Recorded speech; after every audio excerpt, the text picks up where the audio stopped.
Samedi 1er juin 2019, mesdames et messieurs, bonjour et merci de prendre ce nouveau rendez-vous de l'information sur la télévision nationale. Un nouvel ambassadeur de la Suisse près le Bénin, le diplomate a présenté ses lettres de créance hier au ministère des Affaires étrangères. On fait le point dans quelques secondes.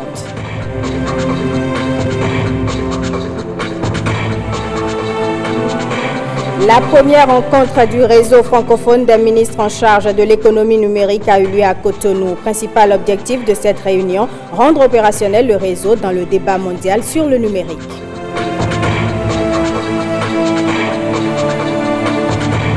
Et puis un nouveau bâtiment pour abriter l'état civil et les archives municipales à Parakou. L'infrastructure construite avec l'appui du gouvernement a été provisoirement réceptionnée.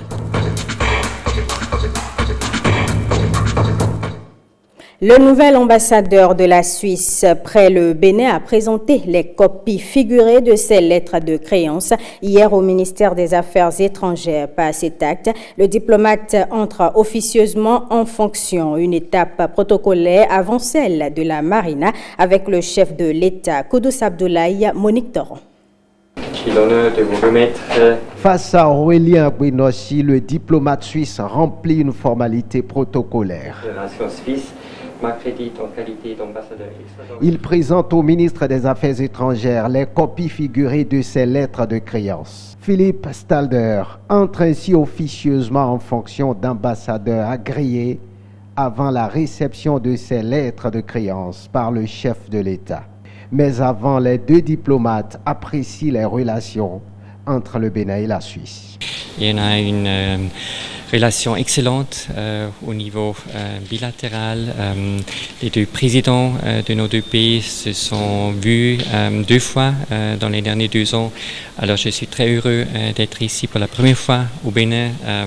Ça sera le début, j'espère, d'une phase encore plus productive et plus fructueuse pour nos deux pays. Nous avons un dossier de coopération qui est très important. La Suisse nous accompagne depuis plusieurs années et ces relations vont en se renforçant de plus en plus. Donc j'ai été particulièrement heureux de recevoir le nouvel ambassadeur suisse qui, bien qu'il soit résident au Ghana, viendra très souvent ici soutenir la directrice de la coopération suisse qui, elle, Dieu merci, est résidente ici et travaille avec nous. Philippe Stalder a désormais le regard tourné vers la Marina pour la réception de ses lettres de créance par le chef de l'État. Né le 29 juin 1969, Philippe Stalder est diplômé d'histoire, de droit constitutionnel et de sciences politiques. Il était ambassadeur en Azerbaïdjan depuis octobre 2015, avant sa nomination en tant qu'ambassadeur de Suisse près le Bénin. Première rencontre du réseau francophone des ministres en charge de l'économie numérique. La réunion s'est tenue hier à Cotonou. Elle va permettre de rendre opérationnel le réseau dans le débat mondial sur le numérique. Ghislain Boguet, Calvador Arwano. Cette première rencontre du réseau francophone des ministres en charge de l'économie numérique est l'aboutissement d'un processus lancé depuis près d'une décennie. Dès 2012, à Kinshasa, les chefs d'État et de gouvernement de l'Organisation internationale de la francophonie ont souhaité, à travers une déclaration, qu'une stratégie numérique de la francophonie soit définie. L'élément qui est venu s'ajouter à cette stratégie à l'initiative du Bénin, c'est-à-dire la création du réseau des ministres francophones de l'économie numérique, est essentiel. Au 17e sommet de la francophonie à Erevan, en Arménie, les 11 et 12 octobre 2018, le Bénin a été désigné pour abriter le siège du secrétariat permanent et assurer la présidence du réseau francophone des ministres de l'économie numérique. L'une des retombées de ce choix porté sur le Bénin est la proposition par le panel de haut niveau des Nations Unies sur la coopération numérique d'organiser au Bénin la réunion de concertation régionale de l'Afrique francophone. Il s'agit pour la francophonie de peser dans le débat international sur les questions du numérique, forte de ses 54 États membres de plein droit, 88 États, si l'on ajoute les États associés et les observateurs. Le cadre institutionnel que représente notre réseau, sera un catalyseur de nos initiatives et un accélérateur pour une réussite collective. À travers l'engagement que nous avons pris de développer notre réseau, nous voulons permettre aux pays de l'espace communautaire francophone d'œuvrer activement ensemble et surtout de peser dans la mise en place des politiques publiques et régulations internationales en matière d'économie numérique. La mobilisation d'expertise, la concertation, l'échange de bonnes pratiques sont autant d'outils que nous aurons à notre service pour aborder ensemble les enjeux et défis actuels tels que les nouveaux usages numériques, les mégadonnées, l'Internet des objets, l'intelligence artificielle, pour ne citer que ces cas-là. À cette première rencontre du réseau francophone des ministres en charge de l'économie numérique, le rapport 2018 de la stratégie du numérique de l'Organisation internationale de la francophonie sera présenté. Il sera également question de la structuration et de la charte du réseau francophone des ministres en charge de l'économie numérique, du plan d'action et des projets phares du réseau. La rencontre de Cotonou est donc une réunion d'opérationnalisation du réseau francophone des ministres en charge de l'économie numérique. La coopération allemande félicite le gouvernement pour la construction à Abomey-Calavi du Data Center national. Elle l'a exprimé jeudi dernier lors d'une visite organisée par l'Agence des services et systèmes de l'information sous la direction du ministre de l'économie numérique et de la communication. Compte rendu. Je suis heureuse de vous y accueillir. Je suis heureuse que ce soit l'endroit où je vous témoigne de la reconnaissance du gouvernement béninois et bien évidemment du président de la République, du soutien que nous avons dans le cadre de ce projet. En son deuxième pilier, le programme d'action du gouvernement s'engage dans la transformation structurelle de l'économie avec l'axe stratégique 4 sur la croissance économique. Le secteur transversal du numérique étant placé au cœur, il entend se déployer à travers l'un de ses projets phares, le Smart Gouv. Ainsi, via le PRSCG, programme de renforcement des structures centrales de gouvernance, ce data center national est une réalité. C'est un projet qui permet en fait d'outiller nos structures de gouvernance, les structures en charge de la gestion financière de notre pays, donc le ministère des Finances, les recettes perception, les recettes des finances et aussi les entités, les structures qui sont en charge de la gouvernance locale, donc les préfectures, les mairies, de les outiller à travers la mise en place d'un réseau national, d'un réseau d'interconnexion également et bien évidemment ce centre de données que nous venons de visiter. Vous savez que nous sommes dans une ère de dématérialisation de notre administration et donc toutes les données, toutes les applications, tous les services numériques qui vont être fournis aux citoyens et aux entreprises, eh bien, le seront à partir d'ici. Nous allons héberger ces données, ces applications, ces sites internet, nous allons tous les héberger ici. Donc ça va servir à cela. L'autre chose à laquelle ça va servir également, c'est de pouvoir donner une haute sécurité justement à ces données, donc que nous puissions les abriter dans un endroit qui répond en termes de sécurité, de continuité de service, de disponibilité aux exigences internationales. Le PRSCG est initié par l'Agence des services et systèmes d'information ASI et financé à hauteur de 10 millions d'euros par la KfW, la Banque de la coopération allemande, qui félicite le gouvernement pour cette prouesse, une première dans la sous-région. Je félicite en première ligne le gouvernement du Bénin et surtout Madame la ministre pour, disons, soit l'exactitude et aussi la vitesse avec laquelle ce bâtiment a été construit dans un temps record. Et aussi, je tiens beaucoup à féliciter le gouvernement et tous ceux qui sont responsables pour la construction de ce beau bâtiment, pour cette excellente combinaison d'efficacité et d'esthéticisme. Je crois que ça va être un grand pas dans une nouvelle ère de gouvernance et je crois que ça va être aussi une nouvelle ère d'efficacité de gouvernance qui va profiter à toutes les populations. Le projet est vraiment un projet phare du PAG, mais aussi un projet phare pour la coopération allemande, parce que j'ai déjà dit à Madame la ministre, c'est la première fois pour moi de visiter un tel centre dans la sous-région. Fréquemment, je suis aussi au Togo, le Ghana, le Nigeria et l'autre pays de la région, et c'est vraiment un projet très important pour implémenter le programme du gouvernement, le PAG. Bien sûr, c'est en train d'être complété, mais je crois que le progrès est vraiment visible. Pour la vision du président Patrice Talon de faire du Bénin à l'horizon 2021 le carrefour des nouvelles technologies de l'information et de la communication en Afrique de l'Ouest, on peut espérer que le bout du tunnel n'est plus pour longtemps.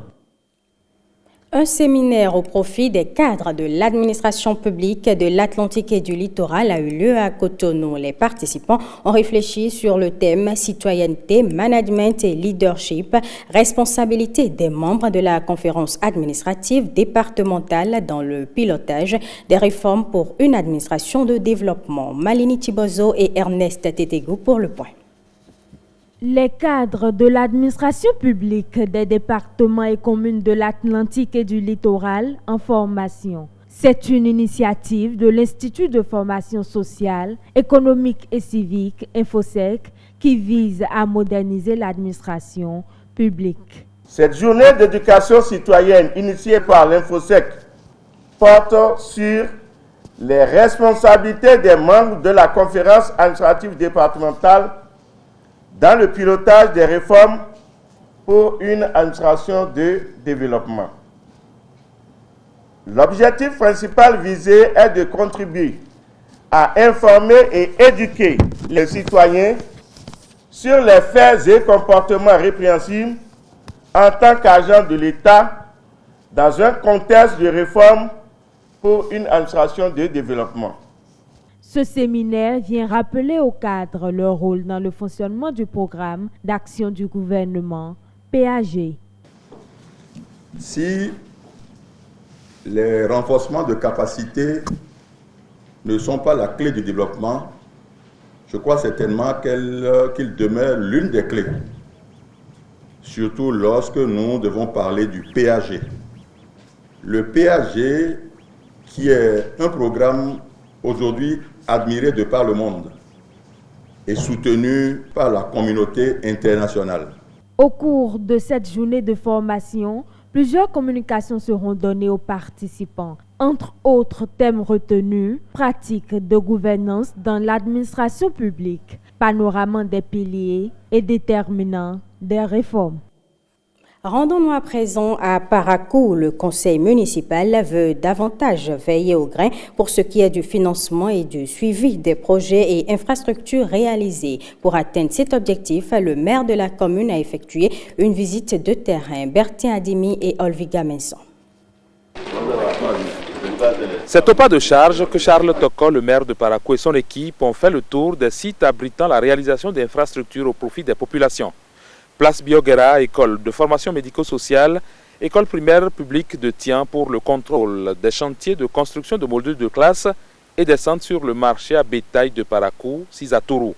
Un déplacement qui valait la peine. Avec ce qu'on voit, on ne pourra que remercier l'administration qui a voulu au moins que ce parc-là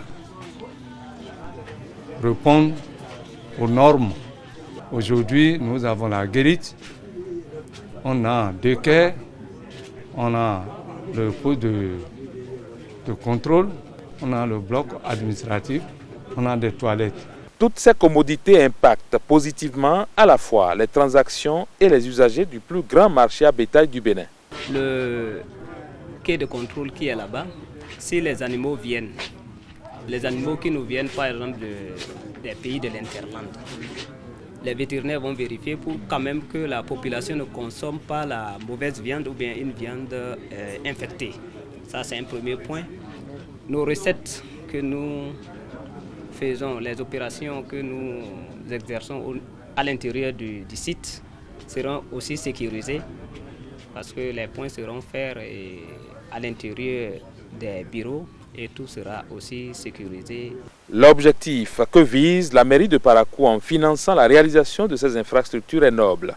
Au-delà de sa modernisation, c'est de permettre à la mairie, n'est-ce pas, de se faire des recettes pour alimenter son budget. Voilà pourquoi nous avons mis à disposition ici quelques hangars et surtout le bloc administratif pour suivre le fonctionnement du site. La communauté Peul, d'abord ça n'a pas été facile qu'ils acceptent quitter Guéma pour venir ici, c'est chose faite. Et il fallait donc leur apporter un certain nombre de commodités. Progressivement, nous allons leur apporter toutes les infrastructures pour une vie permanente ici. Troisième ville à statut particulier, Parakou, à travers ses investissements structurants, compte ravir la première place dans les transactions de bétail au Bénin. On reste à Parakou où un bâtiment unique va désormais abriter l'état civil et les archives municipales. Initié par l'autorité municipale, le joyau construit avec l'appui du gouvernement vient d'être provisoirement réceptionné. On retrouve Bertin Adimi et Olviga Messon. Le bâtiment qui abritera sous peu le service de l'état civil et celui des archives municipales de Parakou est implanté dans l'enceinte du 2e arrondissement de la ville. Ce joyau, composé de plusieurs bureaux, a coûté 78 126 385 francs CFA, prélevés de la ligne non affectée du Fonds d'appui au développement des communes, exercice 2016. L'entrepreneur a, n'est-ce pas, respecté, n'est-ce pas, les clauses de son contrat, ce qui nous amène donc à prononcer, n'est-ce pas, la réception provisoire de ce bâtiment en attendant que d'autres clauses entre lui et la mairie ne soient conclues pour permettre de prendre en compte de façon définitive les besoins de la mairie. En attendant, il faut déjà se réjouir de l'existant. Ce bâtiment flambant neuf qui sera équipé d'ici là. Vous avez vu le pragmatisme du maire au niveau de ce joyau-là. Les populations, désormais, vous n'allez même plus à vous perdre. Je vais au premier arrondissement chercher ma souche, je vais au 2e arrondissement, je vais au 3e arrondissement. Vous verrez directement au niveau de l'arrondissement 2, tout juste à l'entrée à droite, c'est le grand bâtiment qui sert à faire des recherches de souches. Et pour faire les cartes d'identité, toutes les pièces sont au niveau du 2e arrondissement. La centralisation de toutes les formalités administratives liées à l'état civil et aux archives municipales participe d'une vision de développement à saluer. C'est une initiative très louable. Et je voudrais donc remercier les autorités qui ont fait l'option de construire, de réaliser cette infrastructure-là. Parce que pendant longtemps, les gens se sont plaints. Bon, il n'y a pas une salle des archives, les archives sont en désordre, n'est-ce pas, etc. Désormais, on peut ranger donc les archives de la municipalité quelque part, les sécuriser. Un bâtiment tel que celui-ci, ça permet donc de sécuriser les archives, ça permet de les conserver longtemps. Du rêve, l'idée de doter Parakou d'un service des archives modernes et dynamiques prend ainsi corps et l'autorité municipale s'en félicite. Au début, j'avais été un incompris. Quand je disais qu'il fallait décentraliser les archives, il fallait décentraliser les états civils, il fallait une direction spéciale pour s'occuper des états civils. Les gens ne me croyaient pas. Voilà que c'est fait aujourd'hui. Nous avons un bâtiment flambant neuf qu'il faut remercier d'abord le gouvernement du président Patrice Talon, parce que sans les VADEC non affectés, nous n'aurions pas pu faire ce joli bâtiment. Nous lançons un SOS à tous nos partenaires, le FUNIAP, la coopération suisse, la GIZ, pour leur dire le bâtiment c'est beau. Nous avons déjà relevé ce défi. Nous allons aussi relever le défi de numérisation des états civils de la ville de Parakou. Ce challenge dans le viseur, l'autorité municipale et son équipe entendent maintenir davantage le cap. Faire de l'alphabétisation un maillon important dans le développement d'une nation. Le Bureau des projets de développement et des œuvres sociales en fait une priorité. 459 apprenants des langues Gon et Sahwe ont été évalués, nous disent Fermé Bassao et Michael Nouati. Phase d'entretien avec les candidats suivi de chants et prières de bénédiction. Ce rendez-vous qui a l'air d'une prière d'adoration est plutôt la phase d'évaluation finale de l'apprentissage des langues Guin et Sahwe dans le département du Mono. L'église des Assemblées de Dieu du Bénin à travers son bras technique, BIBDOS ONG œuvre inlassablement depuis plusieurs années pour la promotion des langues nationales. Cette noble mission qui a démarré dans les années 2005 dans la commune de Bopa est à sa 9e édition dans la commune de Komé et à sa 4e édition dans la commune de Khouyogoui. Comme le dit un adage populaire, nul n'est heureux tout seul. C'est pour cette raison que nous avons décidé de partager ici avec tous les acteurs du sous-secteur notre démarche méthodologique dans la conduite du processus des campagnes d'alphabétisation. L'Église n'intervient pas que seulement dans la prédication. Si nous lisons bien la Bible, eh bien le Seigneur est intervenu en prêchant la parole, mais à un moment donné, lorsqu'il réalise que ceux-là à qui on prêche sont fatigués, ils ont faim, il fait quelque chose pour leur donner satisfaction. C'est dans ce sens que l'Église des Assemblées de Dieu a créé BIBDOS pour que cette institution s'occupe de tout ce qui est matériel, tout ce qui est œuvre sociale, tout ce qui est développement. Les 459 candidats répartis dans les CEG de Zungonou et de Komé sont évalués dans plusieurs disciplines, dont la compréhension de texte, la dictée, la mathématique, gestion et la communication écrite. C'est un défi que le gouvernement s'est lancé d'améliorer le taux de personnes alphabétisées dans le pays. Et cela se fait avec l'accompagnement des opérateurs privés d'alphabétisation et des ONG de la place, en particulier BIBDOS ONG. 20 ans déjà que l'Église des Assemblées de Dieu intervient principalement dans le département du Mono en matière de développement. L'artisanat, la santé communautaire, l'éducation et le droit de l'enfant, l'entrepreneuriat et même la microfinance sont entre autres domaines dans lesquels agit BIBDOS ONG. Parlons maintenant de cette décoration de plusieurs fonctionnaires de l'administration publique béninoise après plusieurs années au service de l'État. La cérémonie a eu lieu mercredi dernier à la grande chancellerie du Bénin. Axel Donsi, Wenceslas Arroymo. Un large sourire, expression de la joie qui anime ces travailleurs du Bénin, ainsi récompensés. Ces hommes et femmes, tous sur leur 31, sont faits chevaliers de l'Ordre national du mérite du Bénin. Ils sont 88 au total, qu'ils soient à la retraite ou encore en fonction, au service de l'État. Après des années de dur labeur, les arbres ont porté leurs fruits. Cette cérémonie est un moment de reconnaissance et de récompense. Une occasion de réaffirmer la gratitude de l'État à l'endroit de ces valeureux citoyens issus des ministères chargés de l'enseignement, de la justice, de la santé, du développement rural, du cadre de vie, de l'énergie et des mines, des affaires étrangères, du développement et de l'économie, de la fonction publique, de la culture, des sports et loisirs, des travaux publics, bref, tous les ministères de l'État sont là représentés. Vous tous, vous avez contribué de manière évidente par votre engagement, sans relâche, chacun dans son domaine, à bâtir le Bénin. Des travailleurs élevés au rang de chevaliers, des échelons gravis, un nouveau départ, tous s'en réjouissent.